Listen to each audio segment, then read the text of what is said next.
Bismillahir Rahmanir Rahim. Alhamdulillahi Rabbil Alameen. Wassalatu wassalamu ala Sayyidina Muhammad wa ala alihi at-tayyibin at-tahirin. This is another video in my series of reading lists devoted to either traditionalist authors or authors who were heavily influenced by tradition with a capital T. Today we will be dealing with one of the most profound scholars of Islam of the 20th century, namely Henri Corbin or Henri Corbin. Corbin was born in Paris in 1905 and in 1903, and he died in 1978.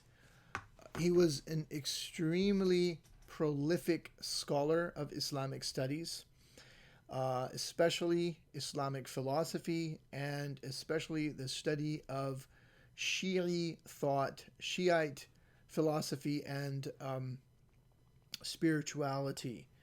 He was, I think, uniquely qualified to study Islamic philosophy because he also had extensive training in Western philosophy.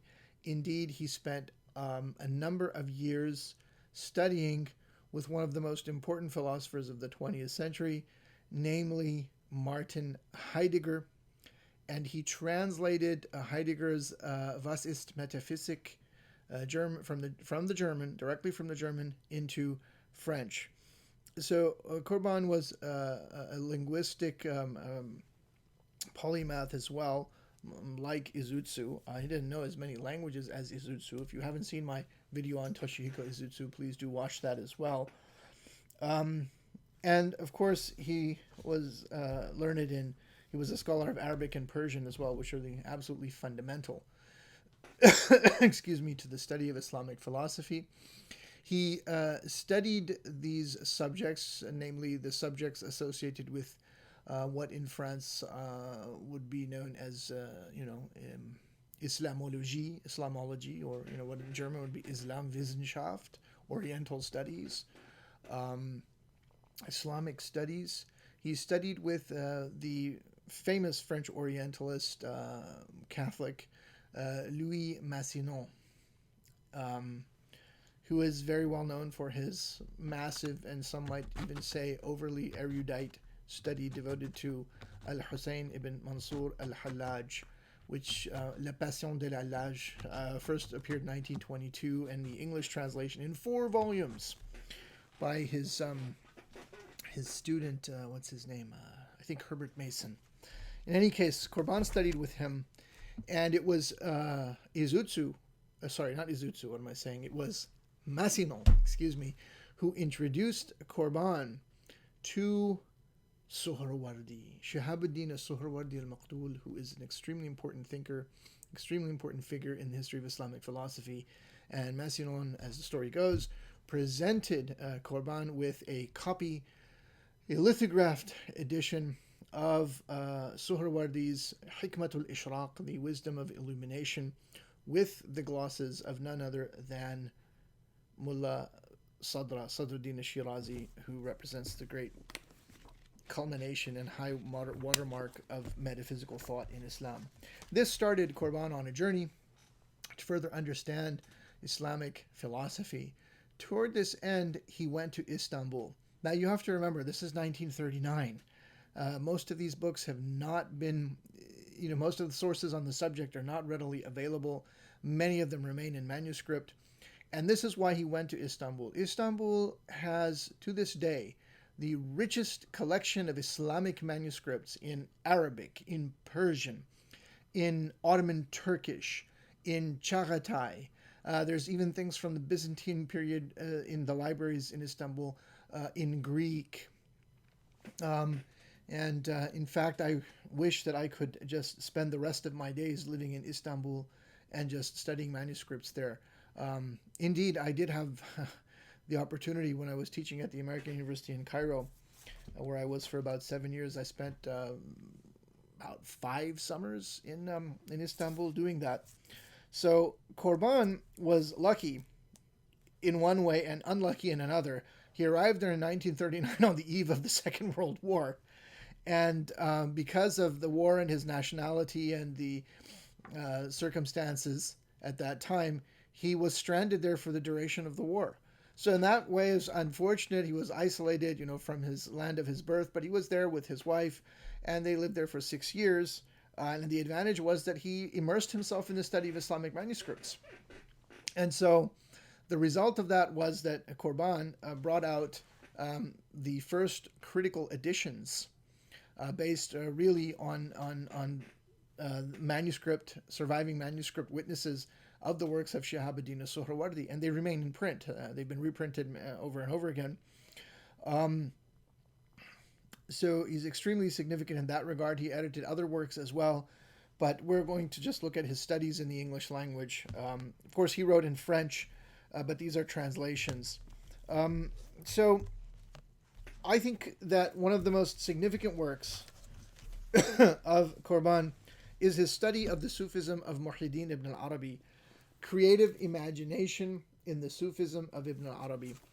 And he bequeaths to the English language the word imaginal, which he distinguishes from mere imaginary, or a fictional kind of world. The imaginal world is an actual world where, for want of a better term, mystical experience takes place, if you like. And this notion of the alamul khayal is what he has in mind. And this is one of the most interesting studies of Ibn al-Arabi I think ever written, and I rank it up there along with Izutsu's much more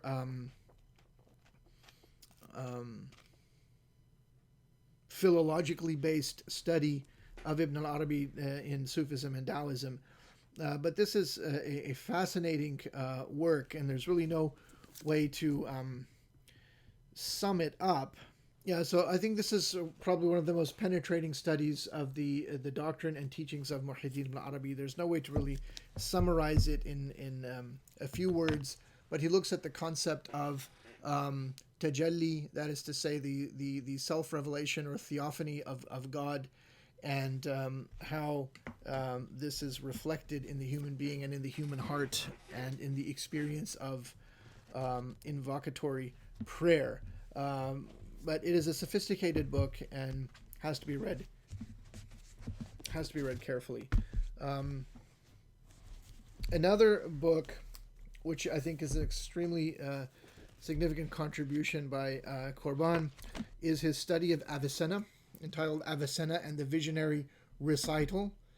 Avicenna, of course, is the Latinized form of the name of Ibn Sina, the famous physician and philosopher. This is a kind of unusual book in that most of the studies of Ibn Sina are devoted to him as a kind of straight-laced philosopher who was very heavily influenced by Aristotle and the Arabic or the Muslim understanding of Aristotle due to the confusion of what became known as the theology of Aristotle, but was actually not by Aristotle. It was actually a portion of the Enneads of Plotinus. At any rate, but Ibn Sina also wrote works in Persian, which were of a symbolic character, in the form of, we could even say, symbolic stories or myths, if you like. And this is long before Suhrawardi. Suhrawardi kind of continues that tradition. And this was the first study really devoted to these more spiritual or mystical, again, for want of a better term, writings of Avicenna or Ibn Sina. So that's an important contribution. Many scholars, though, contemporary scholars of Ibn Sina in the Western world, do not like this book, especially Dimitri Gutas and the Gutasiyya, the followers of Gutas.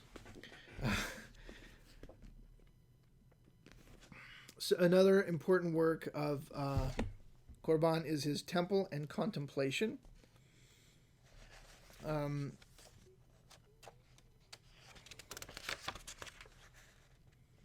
Temple and Contemplation, in which he looks at a number of ideas or themes that are connected together by this notion of the temple. So he looks at the realism and symbolism of colors in Shiite cosmology, the science of the balance, the mizan. This is something that goes all the way back to Jabir ibn Hayyan and Imam Ja'far al-Sadiq. There's a study of the Sabian temple, the ancient Sabians, and their relationship to Ismailism. The configuration of the temple of the Kaaba as the secret of the spiritual life, in which he actually looks in detail at a Shiite thinker by the name of Qadi Sa'id al-Qummi. So this is kind of a range of studies that are collected under the theme of temple and contemplation. Another book in this fashion is Spiritual Body and Celestial Earth. And in this there's also a selection of translations. He has about 100 pages of working out this theme of the spiritual body and celestial earth. For example, the earth as angel, the earth of the 7 kishvars, or the 7 climes, symbolic geography, the mystical land of Hurqalaya. And then he has translations from texts such as Shihabuddin al-Suhrawardi, Ibn Arabi, Dawood Qaisari, Mullah Sadra, Muhsin Faid Kashani. So it's a kind of a nice range of Shiite thinkers. So Corbin really is a profound scholar of Shiite Islam. And in fact, he wrote a kind of a history of Islamic philosophy with the collaboration of Uthman Yahya and Hussein Nasr. That's translated into English as History of Islamic Philosophy. But it really is more of a focusing on kind of Shiite tendencies, really. And I actually don't have an official copy of this book. I have from my father's collection, a photocopy of it. But the book is in print and it is available. Corbin saw the fundamental sort of contribution of Shiite thought to be the notion of ta'wil, or the going back to the origin, the kind of esoteric commentary of the Quran as a sacred, not only as a revealed sacred text, but also the Al-Quran al-Takwini, or the Quran of engendered existence, being the totality of the theophany of the divine names, the continual acts of self-revelation of God, as it says in the Quran, "Sanurihim ayatina fil afaqi wa fi anfusihim hatta yatabayyana lahum annahu al-haq," that we will show them our signs on the horizons and in themselves. And the word signs in English translates ayat. Sanurihim ayatina, our signs. And the word ayah, plural ayat, is the same word in Arabic for the verses of the Quran. So that's a kind of essential theme in his history of Islamic philosophy, and it stretches across all of his books. Another interesting work of his is The Man of Light in Iranian Sufism. This looks especially at the process of spiritual realization in Sufism, and talks about, especially of great interest, is his discussion of the writings of Nizamuddin Kubra, of the Kubrawi Sufi order, and as well as Ala ad-Dawla Simnani, others. And these are Sunnis, by the way, and their notion of photisms, or the vision of lights, of different colored lights, which takes place in the spiritual path, as well as what is supposed to take place in the subtle organ of the heart. Corbin is extremely influential even today in Iran.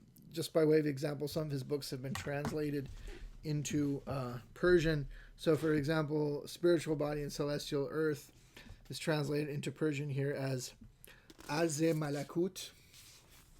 Arz-e Malakut.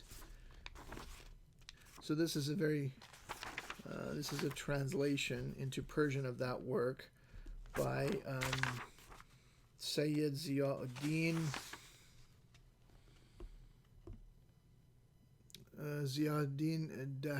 Dashiri, I think. Yeah. Corbin's magnum opus was his study on what he called Iranian Islam, in French, Islam Iranien. And that was in 4 volumes. I don't actually have that, but I have the Persian translation. In Persian, it was only translate. There's only 3 volumes that were translated. I'm told that there are at least 2 translations. I have the one by Insha'Allah Rahmati, and that is اسلام ایرانی چشم اندازه های معنوی و فلسفی. But if you can read French, get it in French. Otherwise, you've got to read it in Persian. No English translation of this has been done. There was a translation, I think, that was in progress at the Shīʿah Institute in London, with which I was associated for about 2 years, a little less maybe, officially. And I think it was discontinued because of some issue with the publisher. So I don't think that it's going to be translated anytime soon. I think that Corbin is really unusual in that he really penetrated deeply into the heart of Islamic spirituality, especially Shia spirituality. And this struck me from the first, when I began reading his books many decades ago. And I always wondered about Corbin, that how did he do this? I mean, did he become a Shia Muslim? And I asked people who I've met over the years who would have been in Iran at the same time, and maybe their paths crossed, and none of them really was able to answer the question. They really didn't know. Then some years ago, this must have been around 2016 or so, 2017 maybe, I was talking to a friend of mine, Wahid Azal, and he's appeared on my Red Sulphur podcast, and he had told me that he had attended some kind of a conference or commemoration in honor of Corbin in Europe, and there he made the acquaintance of the widow of Corbin, Stella Corbin, and she indicated to him that indeed Professor Corbin had become a Shia Muslim, and that he used to carry a copy of the Mafatih al-Jinan around with him when he would travel, or it was at least something which was by his bedside table, if I'm not mistaken, if I remember correctly, and that he would absent himself and go in private a few times a day, obviously to perform the Muslim prayers, is what the indication was. So whether that is true or not, I can't say, but that's what was conveyed to me. And regardless of that, one cannot help but be struck by the profound insights of Corbin in his writings.